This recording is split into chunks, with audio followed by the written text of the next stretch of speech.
will send it to you. Now, I introduced Susan Hallam, who's an IT guru, and you are able to drive cheap over London Bridge because you're a freeman of the City of London. With you here to tell us the 13 mistakes that we all probably make and the 13 ways to make us shine online. Over to you, Susan. Fantastic, Lady Val. And, you know, this is the second time I've done a workshop here with this group, so it's a genuine pleasure to be back. And I hope you all enjoyed Benita's talk as much as I did, and that you've taken away some ideas of things that we could all, as business people, be doing differently, businesses and social enterprises. Val and I were discussing what it was that would be useful to us all as a group today. And what I've done is put together a plan of 13 different things that we can be doing with our digital marketing. And what I did is I've come from a kind of a funny angle of classic mistakes that I see businesses like ours making. And what I would like to then do is to talk to you a little bit about ways that you could then improve it. So what is the problem that we're experiencing? And what can you do to improve it? And what I would like to say is that I am aware, Chris, by the way, Chris, I'd like to say thank you for your support today. I think you're doing a great job. Chris is recording this session today. He has agreed to share with me a copy of the video. So following today, it'll probably be tomorrow, but I will be sharing with you a copy of the presentation I'm going to give. I'll be sharing a copy of the video for you all.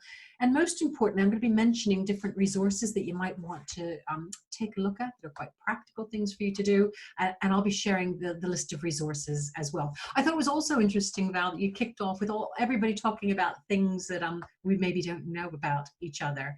And indeed, I can drive my sheep over London Bridge. This is true. But the one I wanted to share very briefly is the fact that I have been deported from France. So I hope many of you have noticed right now that I'm not speaking with a local London accent. I was born and raised in the United States, but I have lived and worked in the UK for 35 years. I am a British citizen. And when Americans listen to me, they think I sound like the Queen. So in any event, if I get too American for you, I do apologize. The other apology I'd like to give in advance is I am going to do a little bit of death by PowerPoint for you right now, because a lot of what I want to share is visual. I want to be able to share with you the ideas of what I want to talk about. So I'm hoping right now that you guys can all see my screen. Am I getting thumbs up from everybody? Are you all seeing my slides? Thanks. Okay, so I have 13 things I'd like to talk to you about during the course of today. And the first thing very quickly I did want to let you know is that I'm really quite proud of the fact that I do own a digital marketing agency, and we are the current holder of Google's top award for the agency that is best in the Europe, Middle East, and Africa for growing businesses online. And we're also well regarded with industry awards with things like the Drum, that we are considered the best overall agency. By the way, I also forgot to mention, Val, we are celebrating, I founded the company 20 years ago this year. So we are just in June celebrating our 20th anniversary.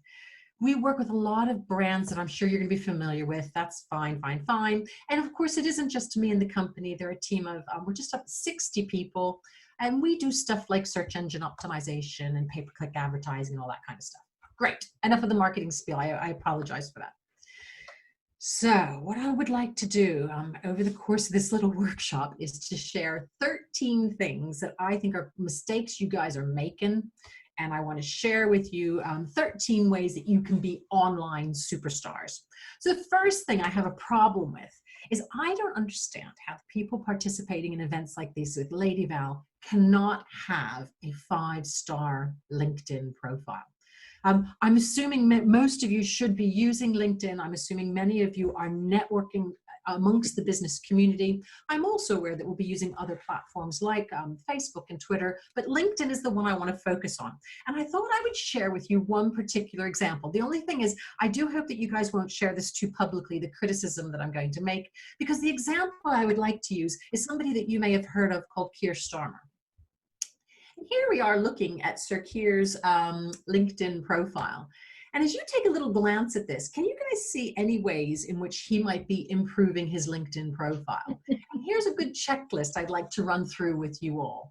Obviously, having a good, credible headshot is very important. First impressions do matter. Notice as well that he doesn't have a background illustrating anything about the kind of authority that he holds. I think it's interesting as well that in his about statement, he talks about the fact he's a human rights lawyer. And I think actually today he might be a little bit more than just that. And then what I also wanted to point out is, can you see in the, so clearly he's not using LinkedIn. I don't know what you guys think, but do you think he should be using LinkedIn? I think probably he should. Maybe Val, you could whisper in his ear for me. So I'm already compiling the email. don't mention my name. No, I won't. And then what also I wanted to do is, can you guys, I know it's kind of small on your screens, but on the right-hand side of the column, can you see there's a column that says people also viewed?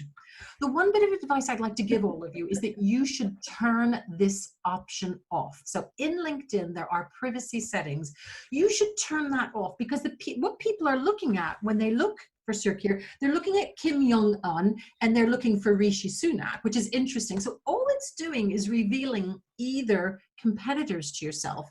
But if you scroll down the list, I also found it intriguing that people are also looking at the beauty model Danielle Lloyd. Anyway, the first thing, in terms of you guys having a 5-star LinkedIn profile, during times like this with pandemic, I think some of us, we do have some time available. This is a good time to sit back and reflect and take the opportunity to be fixing your profile. Looking at my own profile, I wanted to point out 2 particular things that might be new to some of you. So I know some of you probably have the basics covered, but can I recommend it's a good time to go back and look at your profile? And the 2 things that I want to also highlight: LinkedIn does have a new feature that I hope you're all using. And these are called featured items. And what this means is that you can choose videos, you can choose images, you can choose PDFs, and it will give great big visual focus on the key messages that you want to give. If you don't select your own featured items, LinkedIn chooses it for you. So first thing some of you might want to do in terms of your homework, please go and turn back on your featured items. And the second thing, I know this is common sense, but it still drives me crazy, is do you need to be working on getting recommendations? What other people say about you is more important than what you say about yourself. I don't know about you all, but I went through a period where I worked hard to get recommendations. And then when I got them, I kind of took my foot off the gas. Please go back now and start working on getting a consistent stream of recommendations. And thinking about Benita's point about the sharing economy, a really good way to get recommendations is to give recommendations. So perhaps it is a good time. I think maybe some of us, this idea of being grateful, are we grateful to anybody? So should we be leaving recommendations for other people for whom we feel gratitude? Okay, so the first of my 13 things is please sort your LinkedIn profiles out. Okay, second thing I want to talk to you a little bit is that I know, listening to you around our Zoom meeting today, that we're doing a lot of hard work, and listening to the kind of businesses, yours like mine, we are going to a lot of effort to create interesting information. We're creating guides, we're writing lists, we're running webinars like this. So we're all really busy doing all this effort, and then we're forgetting to follow up on it afterwards. And I want to share with you 2 specific examples.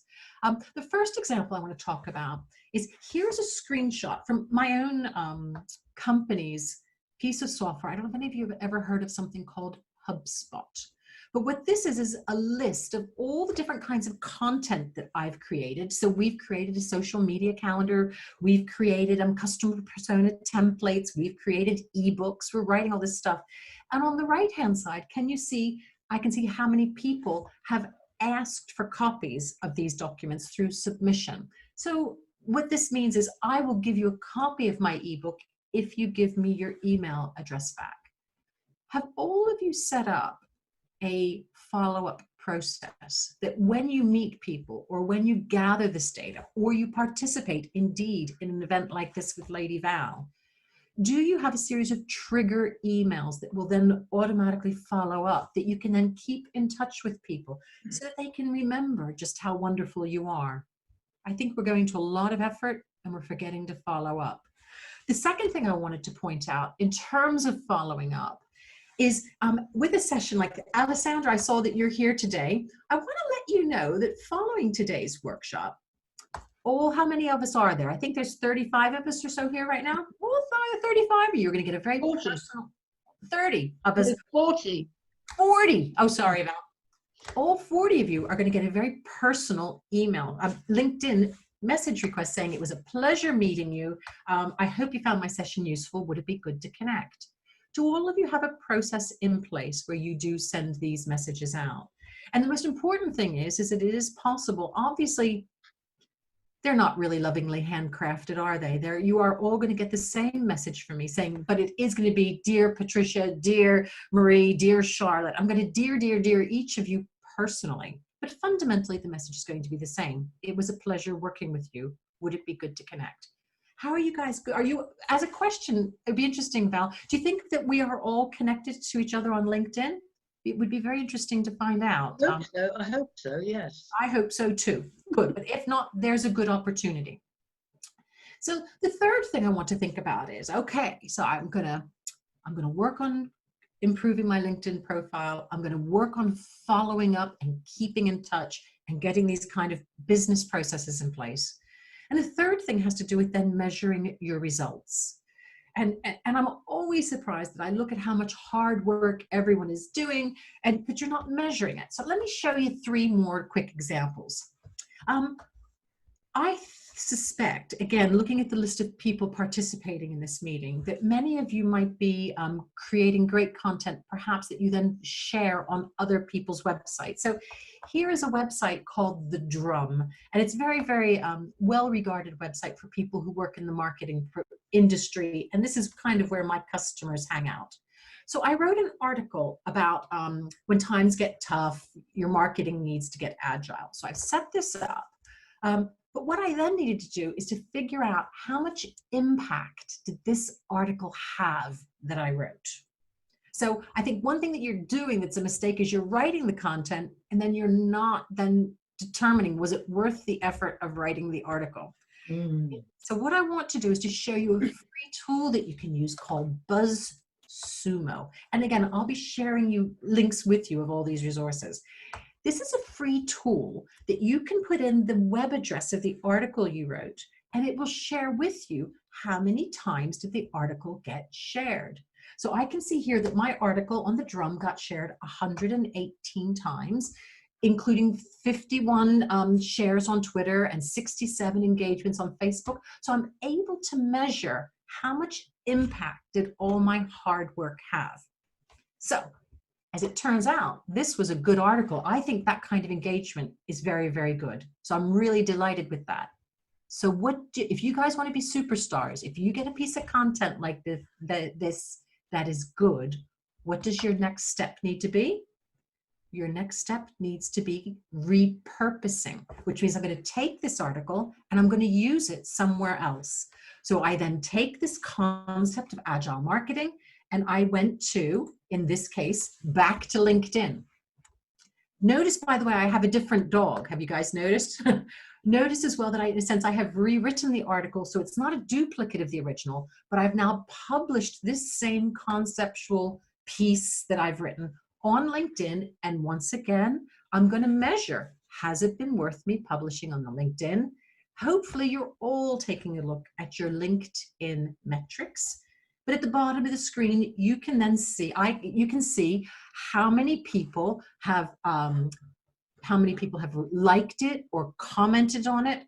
And in my case, did you notice as well that I know it's hard for you guys to see, it's a bit small perhaps, 8 people have also shared this, which is in terms of amplifying my content. This is the gold standard of what I want to be doing.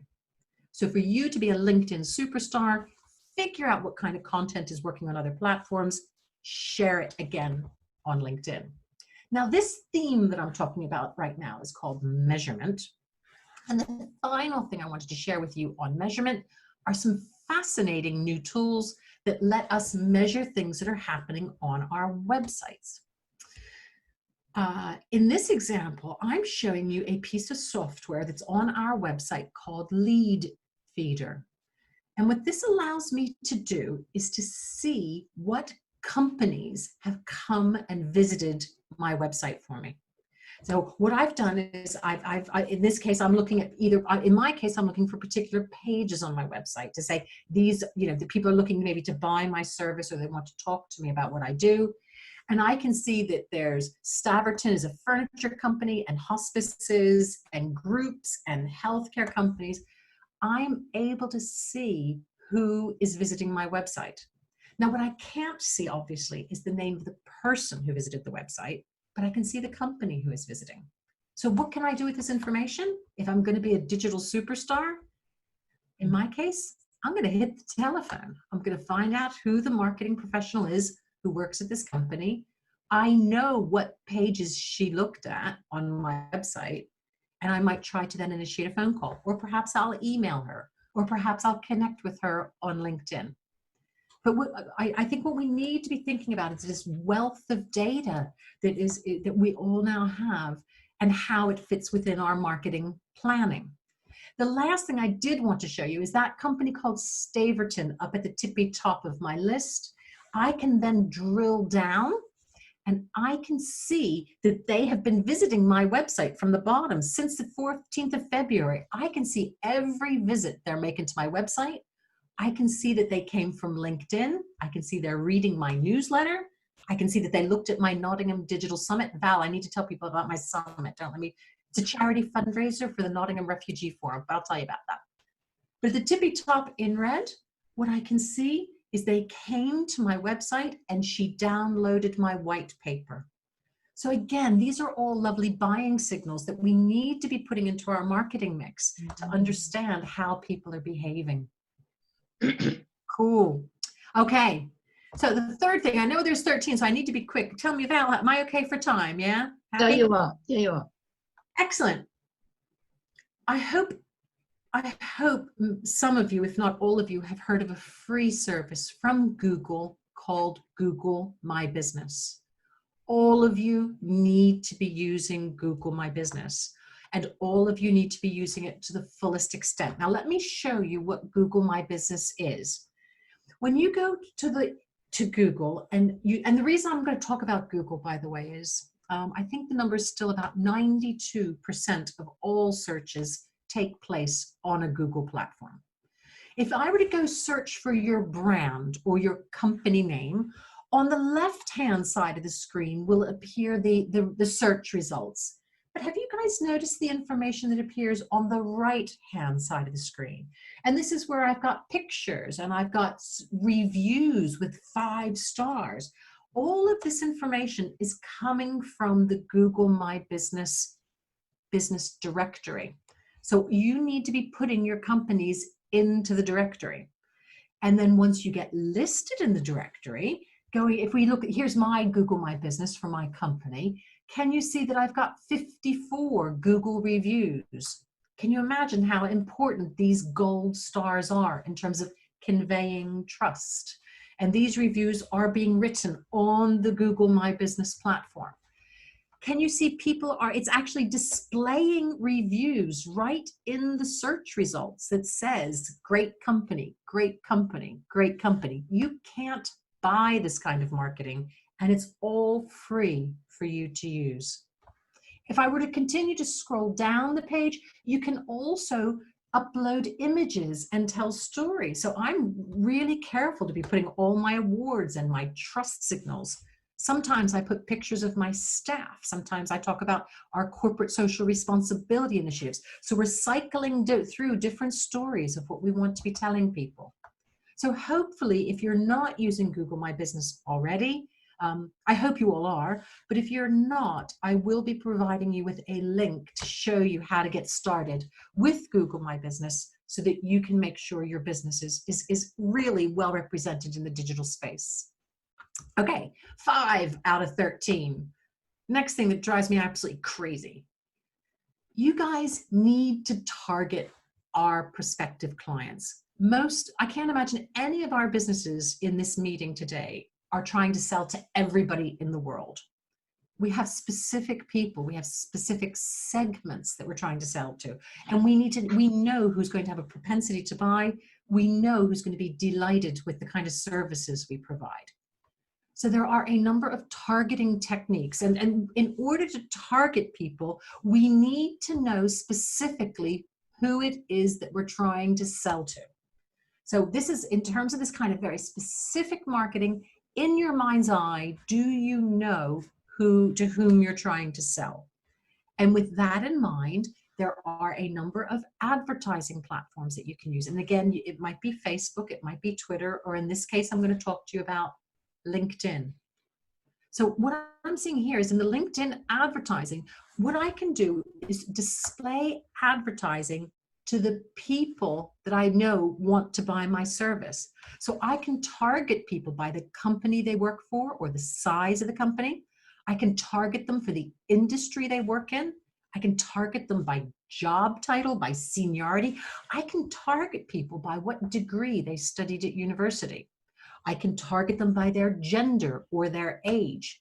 So what we need to do is laser in on to whom do we want to be selling our services to. So let me share you a quick story. So we were running a workshop in partnership with Google that we wanted to invite people to come in, and it was at Google's headquarters. Come on in, and we're going to do a workshop about business to business marketing. So what we did is we then ran an advertisement on LinkedIn.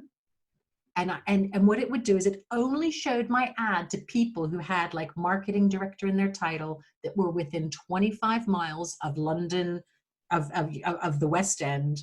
And it specifically showed just those people my ads.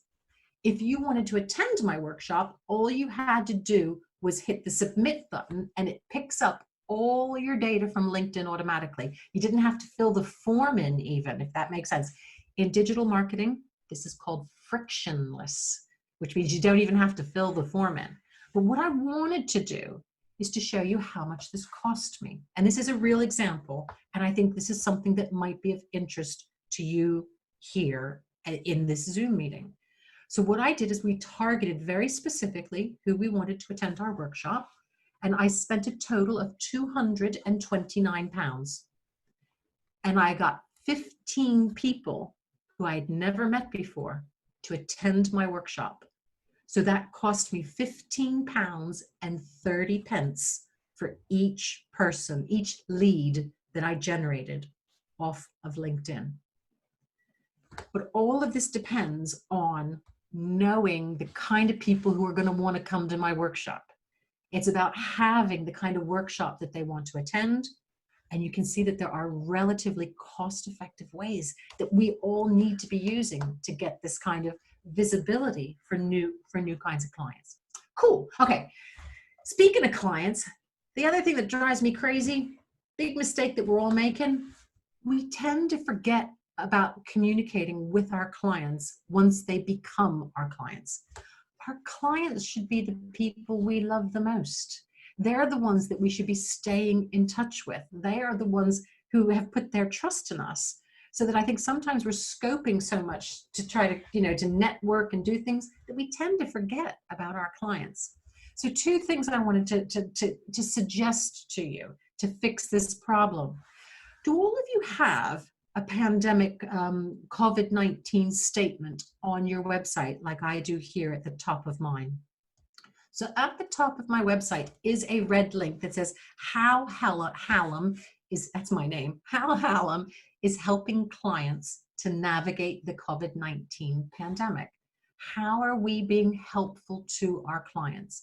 And I'm assuming all of us have been working at the moment in terms of shifting our thinking about, like Benita was saying, in terms of this sharing economy, this helpful economy. What do we need to do differently under these circumstances? But do we need to position it as well, the fact that we're sharing this information, how we're helping our clients? The other way that I wanted to talk a little bit about our clients is to keep in mind that there's probably a pretty good chance that your clients don't know everything that you have to offer. So are you keeping in touch with your clients and telling them, are you keeping in touch, whether it be via social media or via email marketing? And are you telling them, look, here is the new service I'm offering. Look, here is the new project I'm working on. Look, this is everything that's happening.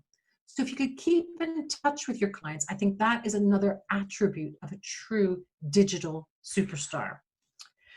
Now, we're now up about I'm getting there, about halfway through. I'll go a little bit more quickly.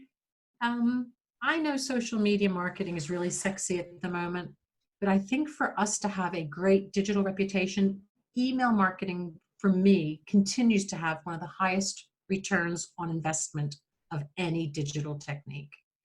So if you're thinking about email marketing, and I am going to blind you with statistics right now, so I apologize in advance.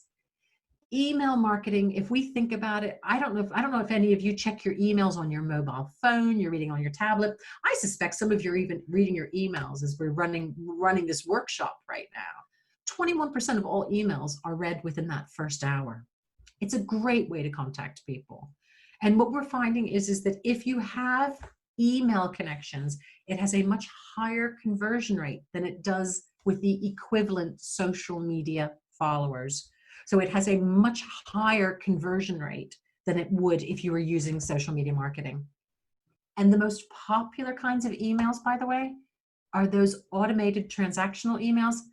Thank you for attending my webinar. Thank you for ordering. Booking your retreat this summer. Welcome to my webinar. All these kind of transactional emails, which are essentially good manners. In some respects, digital marketing is all about this kind of good manners. And as a rule of thumb, you could expect a 44-to-1 return on your email spend. So if you're doing email marketing, if you're looking to grow your business, if you're looking at pandemic circumstances, emails are a great way to be doing it. Okay, next thing that annoys me, are you ready? So if you guys want to be a superstar, you better sort your Zoom out. We're all spending a lot of time on Zoom, and I'm delighted looking at you all that I can see some of you using different backgrounds. I can see that most of you are well framed in your image, but I'm sure we've all been on meetings where we have people who look like this, haven't you? We've got people with bad lighting. They've got their back to the window and they're nothing but a black silhouette. Doesn't that drive you crazy? If you're going to be a digital warrior, please sort your lighting out. I think, Val, didn't you say this was one of the things that somebody wanted to mention? I could not agree more. The other thing that drives me crazy, please sort yourself out in Zoom, is being poorly positioned in the frame. Aren't you tired of looking up people's nostrils on Zoom? I also can't tell you how many times I've been on Zoom calls on laptops that people have the laptop folded and they're actually sending a picture of their keyboard rather than a picture of themselves. Drives me crazy. And the third thing that we want to also think about is your own physical etiquette on LinkedIn.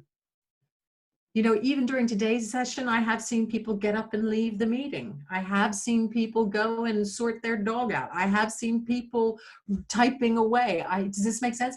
Remember, if you're going to be participating on Zoom, you need to be making eye contact. And when you look away like this to check your email, I can see you checking your email. Don't do that. So I think we all need to be thinking under these new circumstances how to behave on social media. I think actually, if we're thinking about growth opportunities for small businesses, it could well be that we need to be looking at these kind of media skills to help people to present themselves persuasively. Okay, ninth thing, I'm getting there, you guys, we're rolling up towards the end. If you want to be a great digital success, what we want to do, the big mistake that I think some of us are making is that we are inadvertently being antisocial when it comes to social media. And what I'm talking about is, for example, taking just 10 minutes a day to engage with your social contact. Here I am on LinkedIn, and I do get a notification continuously of when people mention me, when people comment about me. And what do I do? So here I can see that Lady Val replied to a comment to Anik, and I can see people are mentioning me in their posts. What do I need to do with every single one of these things? I need to engage with it myself. It's only good manners. So I need to like it. I need to comment on it. I need to engage with it. And I think sometimes we are inadvertently antisocial when it comes to social. So the first thing, if you want to be a success, is you need to reply and engage faithfully. People will always appreciate it, and they will see the fact that you've taken the time to reply to them. Second thing I wanted to mention is that take 10 minutes, in your 10 minutes on social a day, please don't just talk about yourself. Can you share the love? So if other people, I don't know if you've heard about the Our World Without campaign that's running right now, that has to do with the cultural sector in the UK and the fact that theaters may be closing because of the pandemic. So there is a campaign where people are trying to raise money. Are all of you sharing other people's stories and campaigns? Are you giving this back to people that you know and that you love? Please don't just talk about yourself. Please share the love of other people's initiatives, other people's stories, other people's success. And as I say, the big thing is, I think the big mistake that some of us are making is we talk a lot about ourselves. Me, me, me. So why don't we try focusing less on yourself, and in social media, focus more on other people. This, it will have a huge impact in terms of your effectiveness. Now, thinking about social media, another huge mistake I'm seeing people make that is just, and I bet you some of you guys may do this. I don't know if all of you, for example, on the previous point I just made, if you make a point of always replying, always engaging, always liking.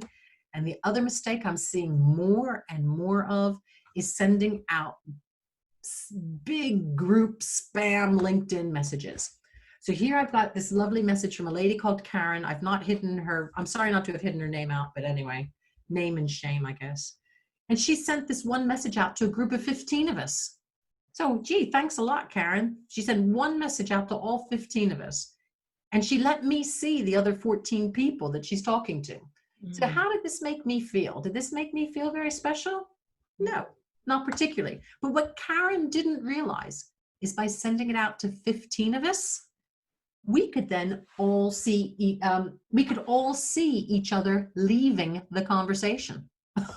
So here I can see Gemma left the conversation, Paul left the conversation, Jill left the conversation. So all we're doing is reinforcing the fact we did not like Karen's message, and we're broadcasting it to each other. So personalization is very important. Send people individual messages, handcraft the messages, and make sure that you are being helpful to them in some way. And likewise, I do know that we have lots and lots of people who are perhaps working in sales and marketing training. But I think this kind of thing, saying, hi, Susan, I hope you don't mind my brash approach. Well, what's that making me feel right now? And by the way, this is what I do. This is what I do. And how are you fixed for a meeting on the 28th of May? I'm like, dear Virginia, I don't think so. So just, we need to behave in the same way online that we would do in the real world.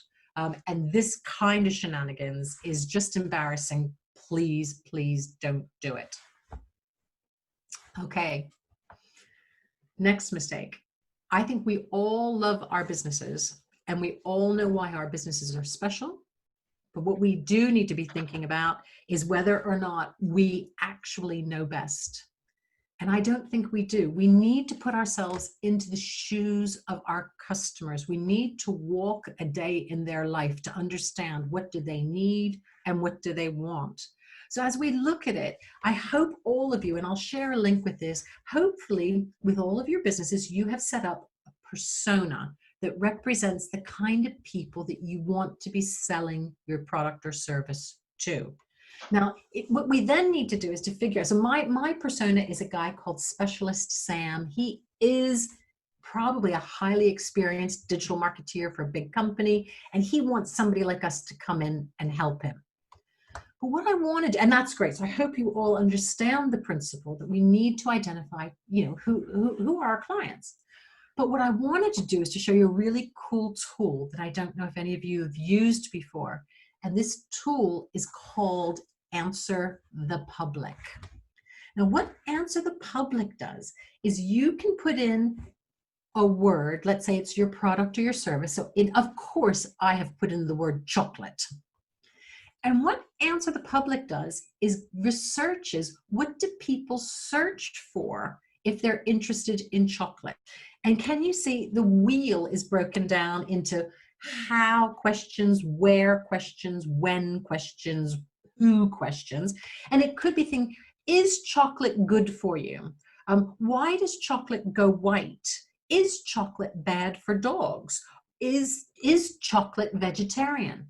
What is this displaying to us right now? What information are we learning? These are the questions that people are asking about the kind of product or service that you provide. So what you could do is use a tool like this to find out, put yourself in their shoes. What questions are they asking? And what do you then need to do to be a great digital warrior? You need to create content that answers their questions. So this is, you could be writing articles on blogs, you could be sharing social media content, you could be speaking about it. But this research tool uses Google's data, and these are the things that the questions that people are asking when they go and they search on Google. Definitely, I think you should all hopefully give it a try. Susan, is it free? Is it free? Oh, Val, very good question. Of course, I know you guys all love the F word. Yes, it's free. Answer the Public is free. Thank you for asking. I appreciate it. Yeah? Great. Okay, we're getting close. If you really, really want to be great at digital, and I think a big mistake that many of us are making, is we're ignoring the opportunities offered by mobile. I suspect most of us have a mobile device. I suspect most of us we have it on us all the time. But do we actually have a plan for how we're going to be targeting and communicating with people effectively on a mobile device in this new digital world in which we live? And the two things I'd like to share with you. The first is what does your website look like on a mobile device? And more importantly, does Google think that your website is mobile friendly? To this end, Google has created a free tool called the Google Mobile Friendly Test. I'll send you a link to this, you guys. Don't worry about all these tools, Answer the Public, everything. I'll send you links. And what you can do is put your web address in, and it will answer back whether or not Google thinks your website is suitable for mobile users. Now, you may ask, why do I care what Google thinks? And I have to say that's because Google only wants to display websites in the search results that give a good mobile user experience. So if your website does not work well on a mobile device, Google will not show you in the Google search results in terms of you getting traffic to your website. So the first thing I wanted to mention to you is this is Google's mobile friendly test.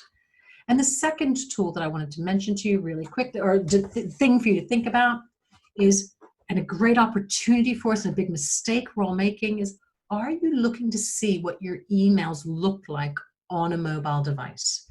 This data is coming from a company called Litmus.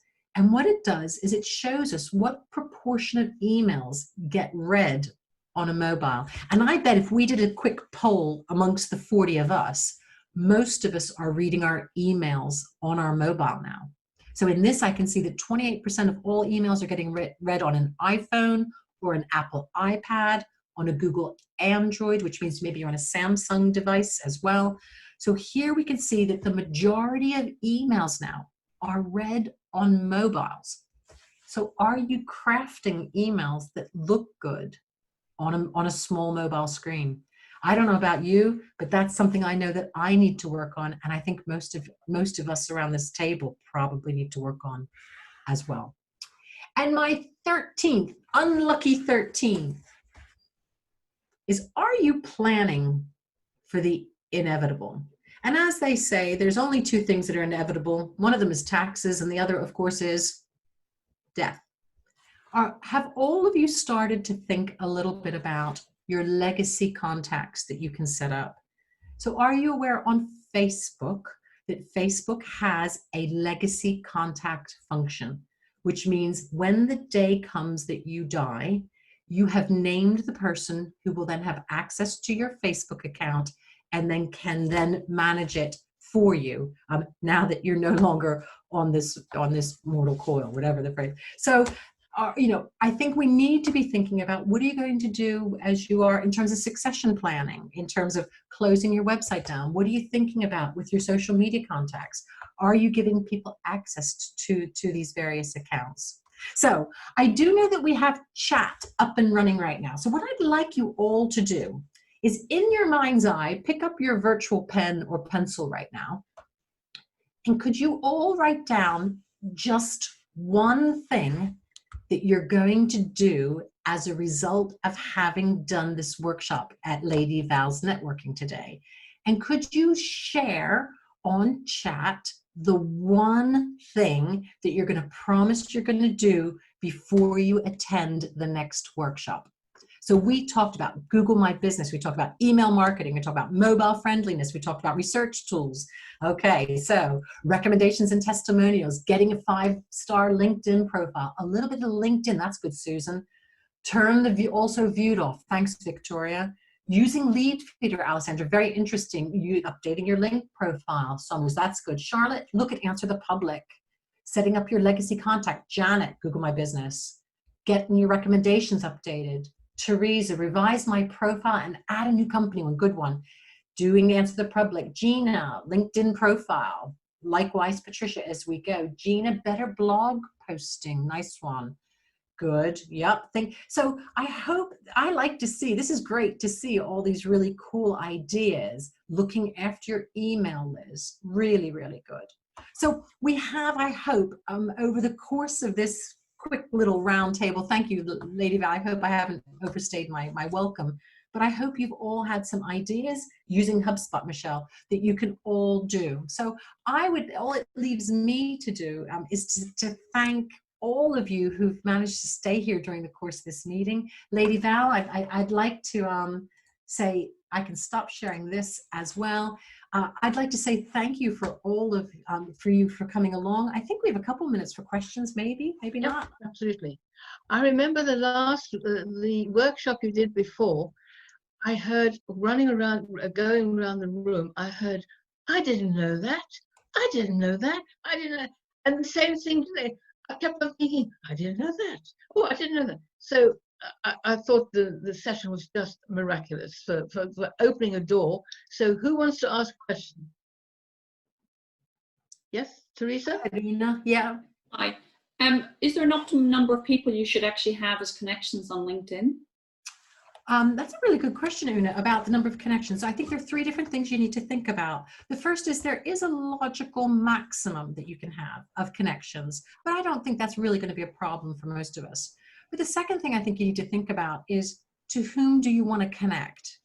And there are a couple of ways to look at these kind of things. It may be that there'll be certain kinds of people you do or do not want to connect with. So for me, as managing director of a relatively large company, I'm not really keen to connect to recruitment consultants, but that's just a personal preference. Any recruiters here? Hope in the room, but anyway. But the real question you need to be asking yourself, Una, is, I think the number one question you need to ask is, could this person ever be useful to me? So for me, I do connect to people that I have not met. I do connect to my competition. I do connect, so I connect to lots of people because you never know who is going to be useful to you someday. So no, I don't think there's any logical maximum except the restrictions of the software. Mm-hmm. And I'll look to connect all you guys as well. And please accept my connection request. Yes, if you send me all the stuff that you've been talking about, I will share with everybody who's been here. Would you? I appreciate that. Thank you. Yes. I will then. I'll get that to you. It'll probably be tomorrow if that's okay, but I promise I'll do that. That'd be lovely. That's good. Excellent. Anybody else? I thought it was just miraculous. I didn't understand. Marianne, would you like to? Yes, I would. Hi, Susan. That was just amazing. I have got my head's buzzing with so many things to do. Thank you. So would you say, I mean, obviously you run the business and it would be lovely if we all signed up for for your help, and in an ideal world, we'd all love to. Would you say for a kind of smallish business that you're better off to engage an agency or to have somebody really trained in your team? What would be kind of the best value? Because as a busy person who's kind of trying to do so many things, if I did social media to the best of my ability, I'd probably be doing it all day. And I sometimes don't get time, and I know I'm missing out on so many things. So I need help. What would you say is the best way to get the help? Well, I have to be a little bit careful, like you said, because I do have a social media team at Hallam, but in my heart of hearts, I do not think you should use an agency for social media, no. And that's because my agency doesn't love your company the same way you do. I will not have your voice and your expertise. So if possible, you should try to keep it inside, in my heart of hearts, you should try to keep it inside your own company. Now, the only thing I'd also say is usually the reason most of us don't find time for social media actually is because we're not seeing any benefit. But if I were to say to you, I get probably the majority of my leads through social media. Does that make sense? So I think sometimes we don't find time because other things feel more important. So if it's not working for you, then only invest what's going to give you good return on investment, if that makes sense. So yes, you could use an agency. I'd suggest you do it yourself. And second thing is you need to figure out, what does success look like? You know, if you're going to do it well, for us, or for Hallam, our social media is all about thought leadership. It's about positioning ourselves as an expert is what we do. Right. Okay. And then, so then if you have someone in your team, how do you make sure that they've got the most up-to-date training? And obviously all the tricks that you've just taught us are amazing. So yeah, I think one thing again, I have to be a little bit careful what I say. I live in the city of Nottingham, and in Nottingham we have something called the Creative Quarter, and I am the chairman of Nottingham's Creative Quarter. One of the biggest challenges I'm facing as the chairman right now is all the university graduates who currently do not have internships or placements because of the pandemic.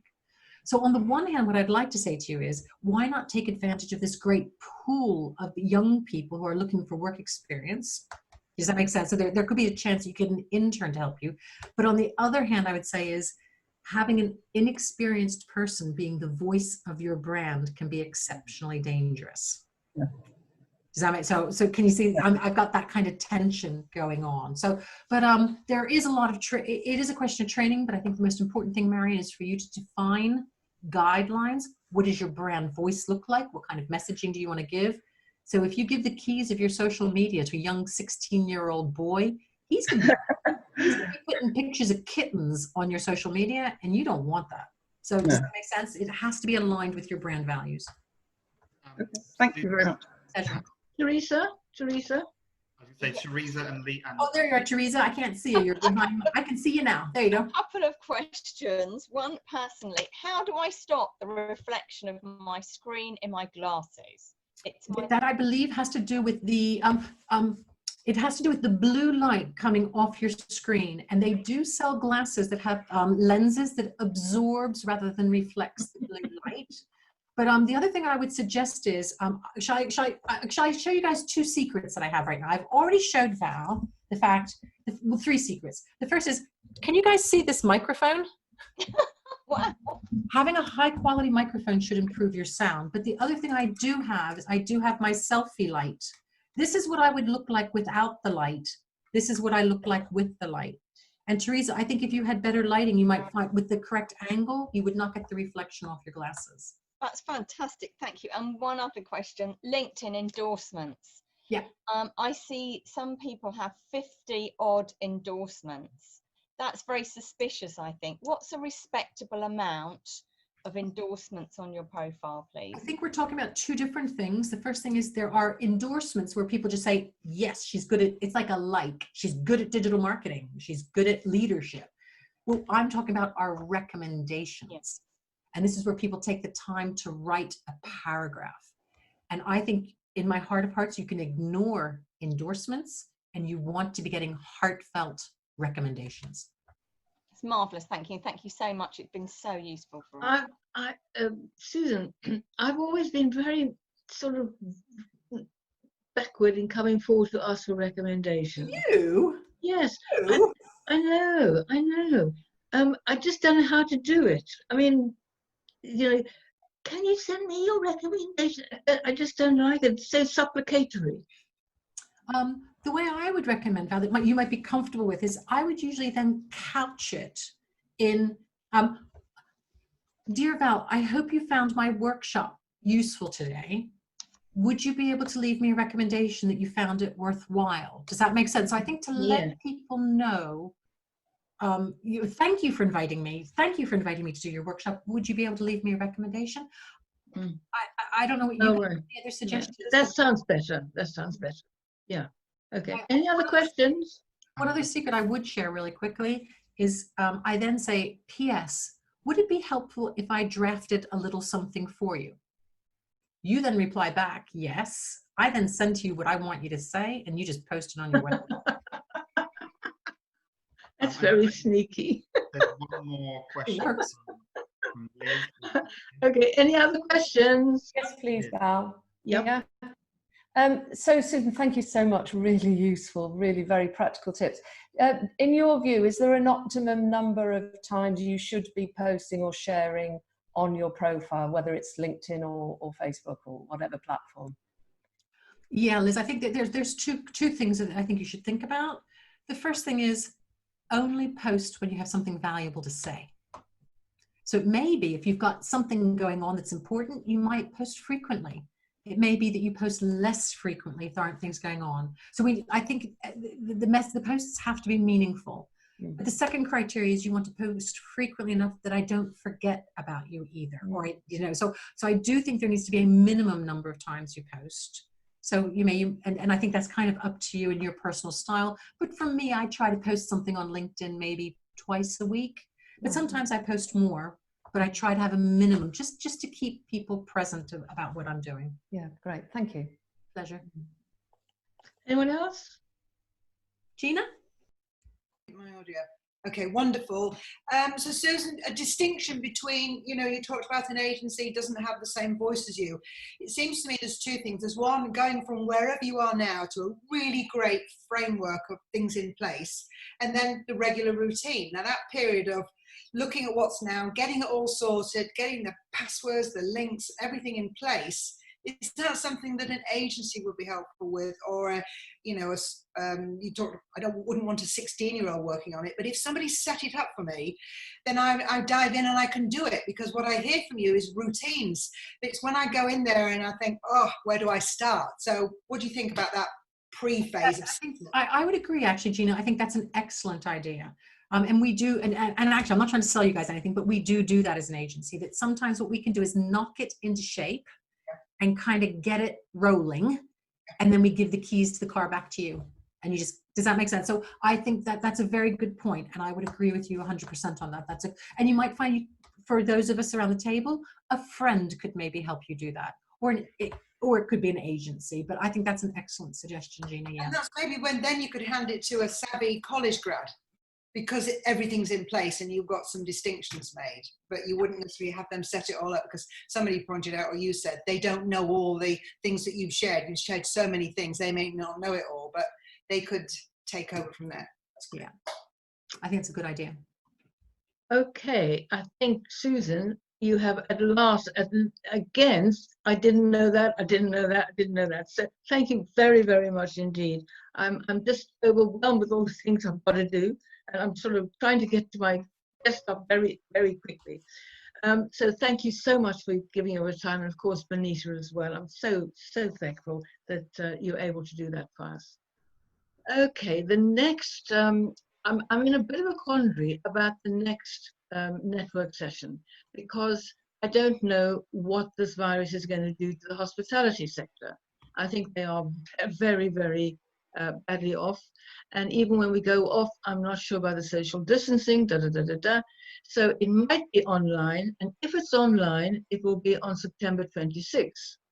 But if we can go back to Brown's, it will be on October the 8th. So you'll just have to watch the space. The thing is, as I said before, online is lovely and Zoom is very good. But to me, networking over lunch, talking to people and getting to know them. And our icebreaker, how can I help you? How can you help me? This gets a lot of contacts and business and everything. There's absolutely no way that it beats Zoom, of course. That Zoom beats that. So let me give you the details of our next speaker.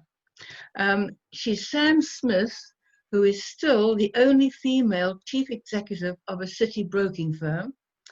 FinCap is ranked #1 nominated advisor and broker to the alternative investment market companies. You realize I have no idea what that means. Anyway, 1 year after launch, Sam found herself in the middle of the financial crisis. So how did she navigate this challenging period to expand her firm into one of the fastest growing leading independent brokers in the city? So join us and listen to her story of resilience, grit, and success. And our workshop facilitator is Soprana Malhotra.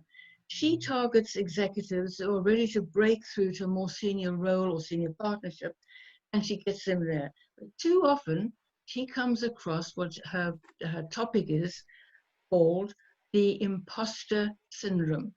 And you'd be surprised who suffers from this. Would you believe Michelle Obama and Olivia Colman? And we all have that little imposter syndrome. I remember when I was writing novels, I would wait for the knock on the door from the no talent police saying you've been found out. And so we all have to act a little bit more than we do. So I think it's going to be another very, very good session, but it'll have to do very well to beat this one. So thank you all very much. Eva, can I say something? Yes. Can you all smile? I'm taking another screenshot. Otherwise, you are going to complain. So, okay? Yeah, talking to you. Okay. Got it. Thank you, Patricia. Got it too. Thank you. I got so much flag last time. Well, you made me look like a fool last time. Anyway, can I just say one thing? That I belong to an organization called SHIO, and what they do with Zoom is that they send people off into little rooms during the meeting, and then you can network with little hubs of people. So you have like 5 or 6 people in a group, and then you maybe stay there for 20 or 25 minutes, and you get this amazing connection still. So I think if you have to keep on with Zoom, maybe you could look into that, and you could still leave your networking section. Although I don't like the idea of getting into little rooms while the speaker's talking. No, it's not. It's not. It's a separate time. Yeah, that might be. You all come back together. Yeah, I mean, does anybody think we might be back to normal by October? You could prepare for it. We could all meet at 10:30, get into tables of 6 for 10 minutes, and another table of 6, and you've met and had a chat with 12 people by the time the presentation starts at 11. Yeah, that's a good idea. That's a good idea. I'll certainly think about that. I have an idea. We'll be on Zoom next time, so you know.